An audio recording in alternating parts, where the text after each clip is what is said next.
obviously you're one of them. Can I ask you, now that you've sort of given your vision, what do you need right now to make your vision go forward? Like, what are the missing pieces? Well, I have been following everything that happens. I follow everything that happens all over the globe.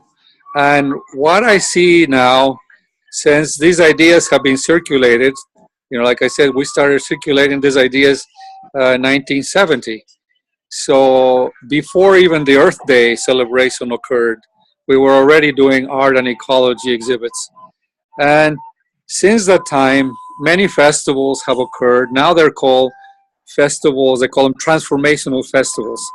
And a lot of young people flock to these festivals, and they include yoga and other practices like that, plus music and dancing and massage and blah, blah, blah, arts, etc.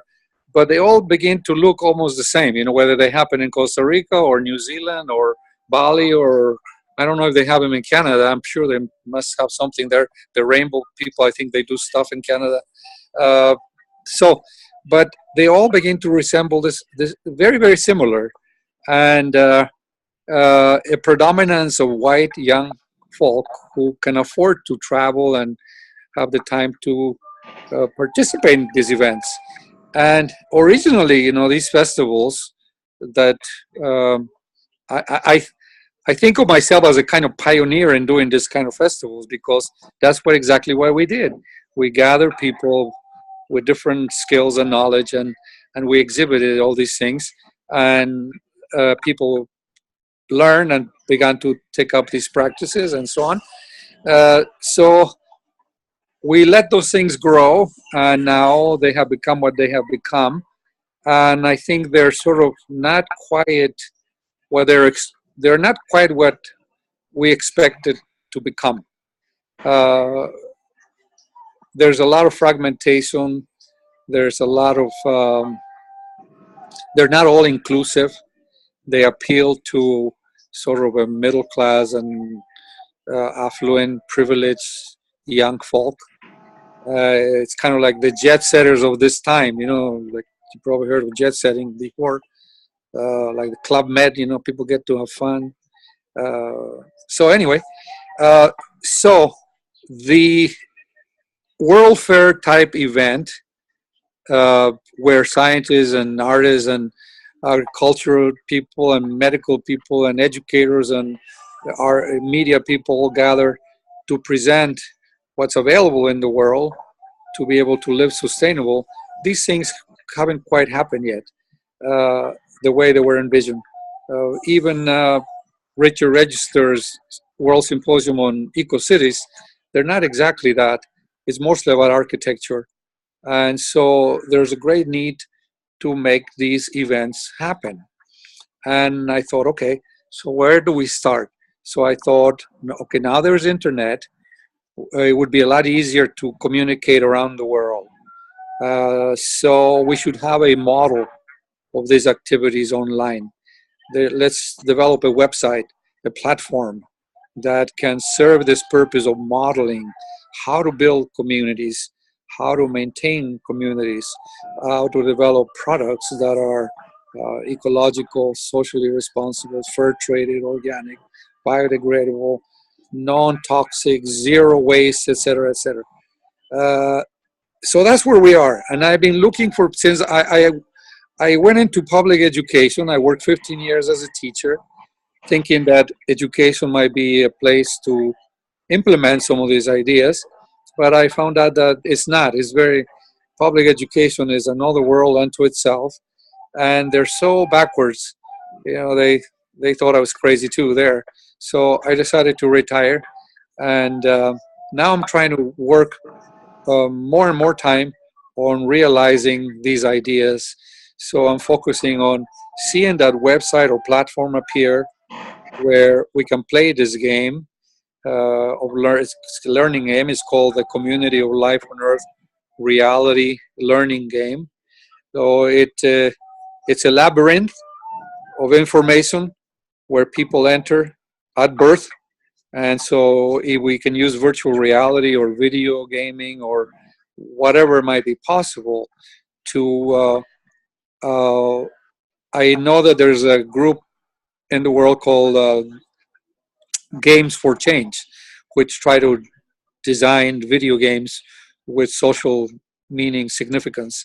So I'm looking for people who are skilled and knowledgeable and creative and want to dedicate their lives to implementing these projects of transforming the current state of society and the world, the world, the global community, to a more sustainable, socially responsible, ecological ways of living.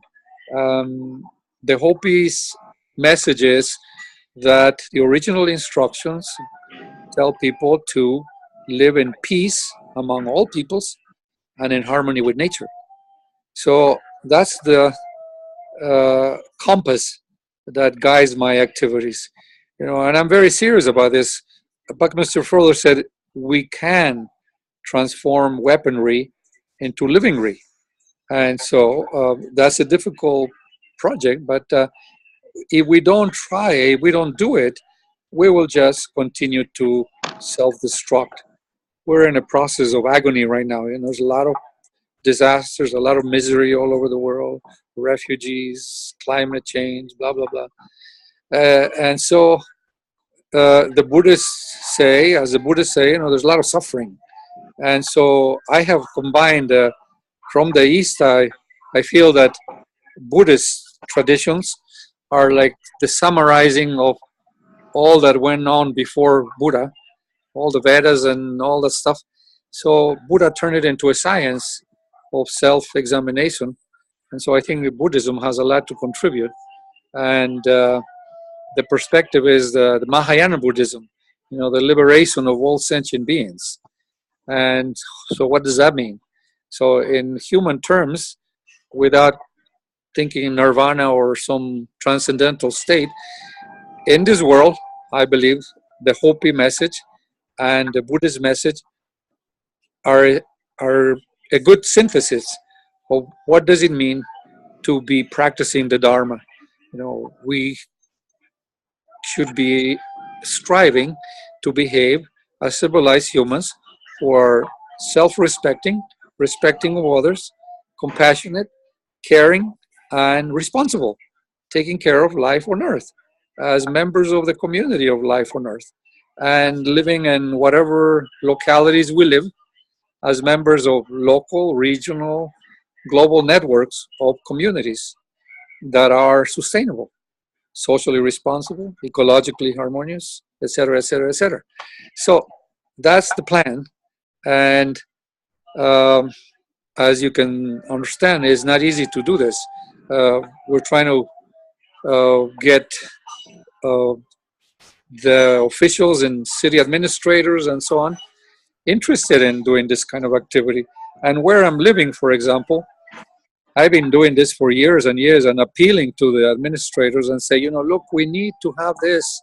We need to have an institute, a research center where indigenous peoples and everybody else can interact. And so we can look at the traditional knowledge of earth-based cultures and the knowledge of invention and technology and how these are going to interact and integrate so we don't destroy each other.